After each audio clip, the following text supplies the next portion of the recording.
اللهم صل وسلم على سيدنا محمد. النهاردة هنعمل مع بعض الميلك شيك بالكريم كراميل، تحفة جدا. يلا مع بعض نشوف الطريقة ازاي. هنا هبدأ ان انا عندي نسكافيه بلاك، وعندي بسكوت شوكولاتة، وعندي مكعبات من التلج، وعندي عصير كراميل. اي نوع عصير كراميل عندك تقدري تستخدميه.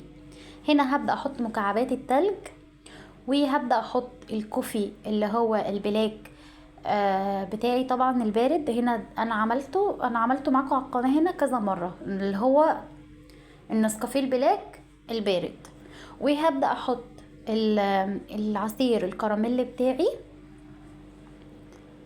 بالشكل ده. وهنا بقى يا بنات هبدأ ان انا اقلبه، وقطعة من البسكوت بالشوكولاتة هبدأ احطها مع الميلك شيك الكراميل. وما تنسوش تعملوا لنا لايك على الفيديو ده، واستنوني ان شاء الله في فيديوهات تانية كتير مع مطبخ حنان مع بنوتي.